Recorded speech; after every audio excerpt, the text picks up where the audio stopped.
So, so I want to make this video on my experience at the First Methodist Church in Pittsburgh. Mm, so, but first I want to share some quick thoughts. Real quick, this is my fourth time doing this video because my ADD is off just the fucking chain tonight. I don't know if it's because it's 12:20 at night or what it is, but I feel like sharing some shit and my ADD is off the wall. I am in a swivel chair, so that makes it even harder.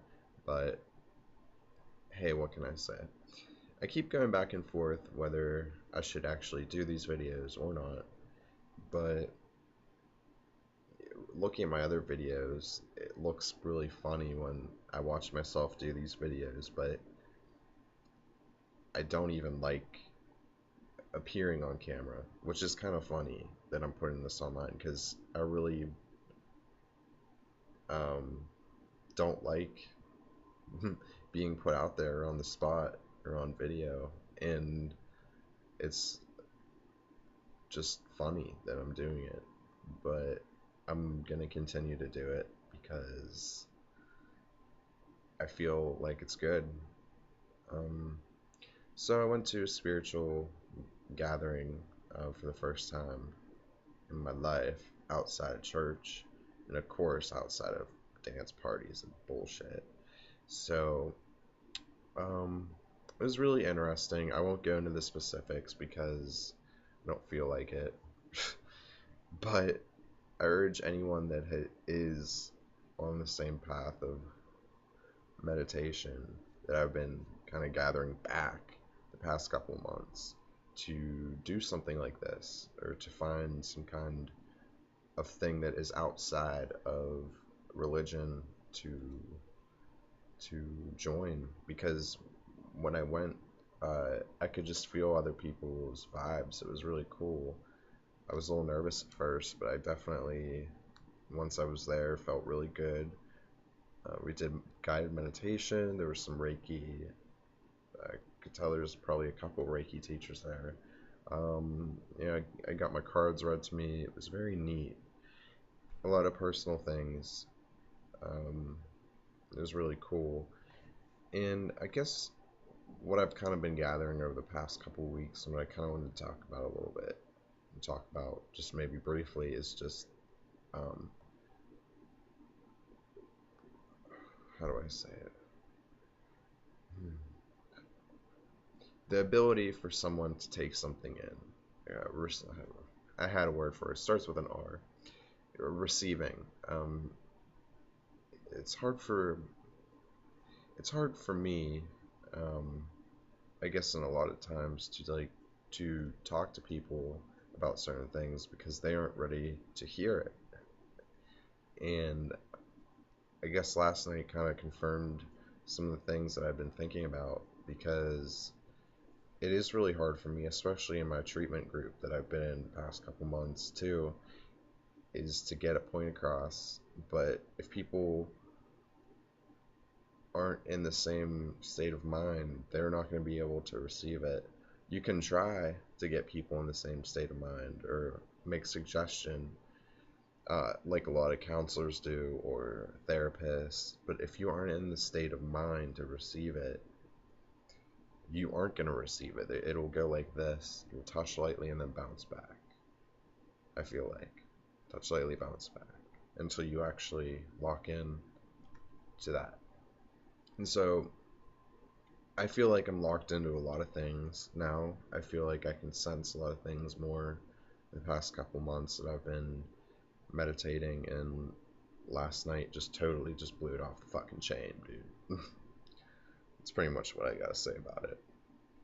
But I noticed in my group meeting tonight, there's people that are just completely off the wall, and I've got a new counselor there, and I could tell that she immediately, like from last week, that she was into spiritual kind of things, just the way she was looking at me and things like that, without any suggestion or anything. And so today in class, she mentioned to me, uh, we were going to do some meditation for the day, and she knew that I had mentioned that I was going to something the week before, and she asked me to explain it to the class, and I kind of did a little bit, and briefly touched on how I felt when I went to the consciousness gathering, as you could call it, and a lot of people were intrigued by it. I felt like it was,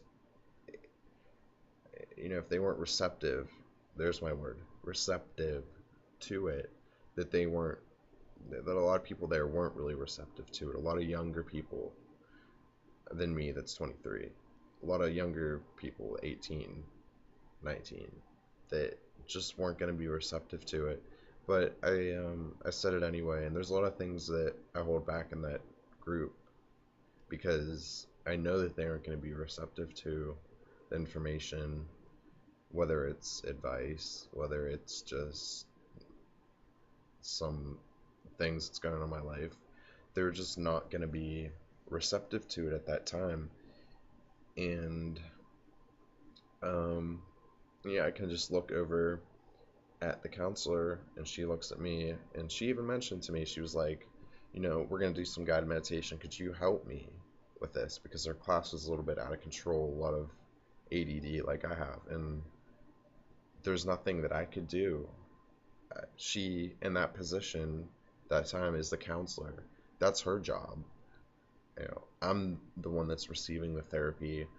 I can do some things to try to calm the class down or get in the frame of mind for meditation, but you can't force people to do that. And even some of the people said in the group, oh, this would be cool if we were at home or whatever, but when there's too many people in the room that are so far off, it's not on the same level, it's not going to work. You're not going to get people that are going to close their eyes. You're going to get people that close their eyes for a second, then open them, and then we'll make some comment, and then it'll throw everyone off that page.